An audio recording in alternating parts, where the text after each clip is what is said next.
संभवे गुरुवे नमः, संभवे गुरुवे नमः। प्रणाम करती हूँ अपने जगत गुरु शिव गुरु माँ भवानी के चरणों में मेरा प्रणाम स्वीकार हो। प्रणाम करती हूँ साहब दीदी के चरणों में मेरा प्रणाम स्वीकार हो। प्रणाम करती हूँ आप सभी गुरु भाई बहनों के चरणों में मेरा प्रणाम स्वीकार हो। आप सभी का बहुत बहुत धन्यवाद। आगे सुनते हैं महाशिव पुराण संचित में। मुनीश्वर उनके ऐसा कहने पर वशिष्ठ आदि सप्तऋषियों ने वहां आकर यह बात कही। पितरों की कन्या तथा गिरिराज की रानी मैंने हम लोग तुम्हारा कार्य सिद्ध करने के लिए आए हैं। जो कार्य सर्वथा उचित और उपयोगी है उसे तुम्हारी हट के कारण हम विपरीत कैसे मान लें। भगवान शंकर का दर्शन सबसे बड़ा लाभ है। वे दान पात्र होकर स्वयं तुम्हारे घर पधारे हैं। उनके ऐसा कहने पर भी ज्ञान दुर्बलता मैना ने उनकी बात मिथ्या कर दी और रुष्ट होकर उनसे कहा, मैं शस्त्र आदि से अपनी बेटी के टुकड़े टुकड़े कर डालूंगी, परंतु उसे शंकर के हाथ में नहीं दूंगी। तुम सब लोग दूर हट जाओ, किसी को मेरे पास नहीं आना चाहिए।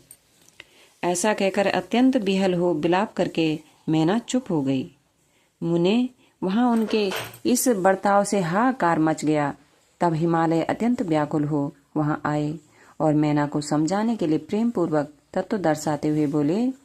हिमालय ने कहा, प्रिय मैंने, मेरी बात सुनो। तुम इतनी व्याकुल क्यों हो गई?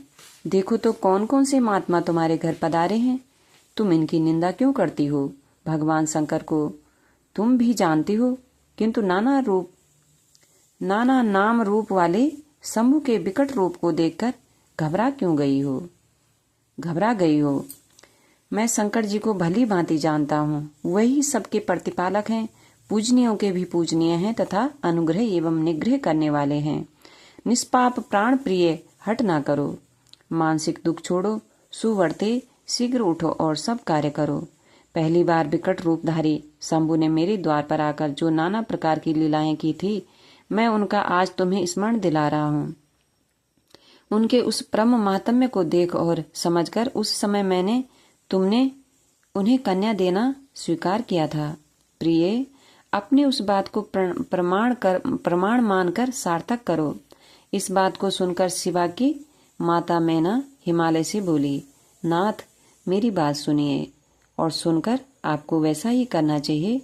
आप अपनी पुत्री पार्वती के गले में रस्सी बांधकर इसे बेखट के पर्वत से नीचे गिरा दीजिए, परंतु मैं इसे हर के हाथ में नहीं दूंगी।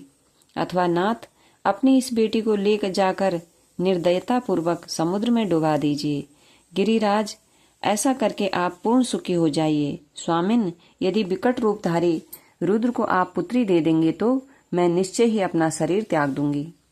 मैना ने जब हठपूर्वक ऐसी बात कही तब पार्वती स्वयं आकर यह रमणीय वचन बोली, माँ, तुम्हारी बुद्धि तो बड़ी शुभकारक है, इस समय विपरीत कैसे हो गई? धर्म का अवलंबन करने वाली होकर भी तुम धर्म को कैसे छोड़ रही हो? ये रुद्रदेव सबकी उत्पत्ति के कारणभूत साक्षात ईश्वर हैं। इनसे बढ़कर दूसरा कोई नहीं। समस्त श्रुतियों में यह वर्णन है कि भगवान शंभु सुंदर रूप वाले तथा सुखद हैं। कल्याणकारी महेश्वर समस्त देवताओं के स्वामी तथा स्वयं प्रकाश हैं। इनके नाम और रूप अनेक हैं। माताजी, श्री विष्णु और ब्रह्मा आदि भी इन्हीं की सेवा करते हैं। ये सब के अधिष्ठान हैं, कर्ता, हर्ता और स्वामी हैं। विकारों की इन तक पहुंच नहीं है। ये तीनों देवताओं के स्वामी अविनाशी एवं सनातन हैं। इनके लिए ही सब देवता किंकर होकर तुम्हारे द्वार पर पधारे हैं और उत्सव मना रहे हैं। इससे बढ़कर सुख की बात और क्या हो सकती है? अतः यत्न पूर्वक उठो और जीवन सफल करो। मुझे शिव के हाथ में सौंप दो और अपने गृहस्थ आश्रम को सार्थक करो।